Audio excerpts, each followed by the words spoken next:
नमस्कार। आज हम बात करने जा रहे हैं गुजरात की राजनीति में हुए हालिया बड़े बदलाव की। दिवाली से ठीक पहले गुजरात के मुख्यमंत्री भूपेंद्र पटेल को छोड़कर उनकी पूरी मंत्री परिषद ने इस्तीफा दे दिया। हाँ, आपने सही सुना, सारे मंत्री एक साथ इस्तीफा दे चुके हैं। तो सवाल उठता है, क्या इस स्थिति में सरकार गिर जाती है?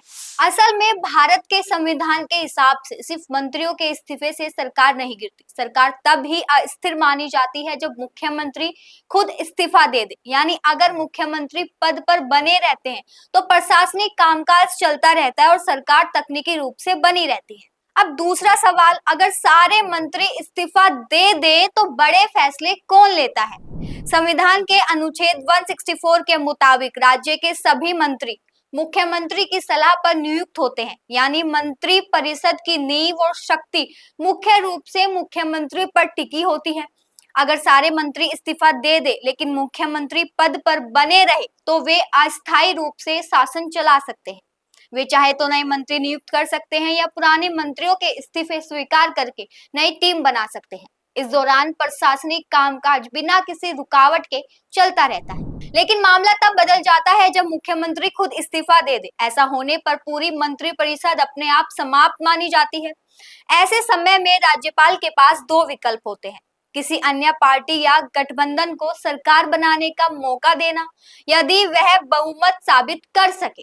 अगर कोई भी पार्टी बहुमत साबित नहीं कर पाती तो राज्यपाल राष्ट्रपति शासन लागू करने की सिफारिश कर सकते हैं। यानी संविधान ने साफ दिशा निर्देश दिए हैं कि शासन कभी बंद ना हो। अब बात करते हैं गुजरात की हालिया स्थिति की। मुख्यमंत्री भूपेंद्र पटेल अभी पद पर बने हुए हैं। इसका मतलब साफ है, प्रशासनिक कामकाज रुका नहीं है। पुराने मंत्रियों के इस्तीफे स्वीकार किए जाएंगे और नए मंत्री जल्द ही शपथ लेंगे। सूत्रों की माने तो शपथ ग्रहण समारोह कल सुबह 11:30 बजे होगा। तो दोस्तों, इससे हमें ये सीखने को मिलता है कि भारत में संविधान और राजनीतिक प्रक्रियाएं कितनी मजबूत हैं।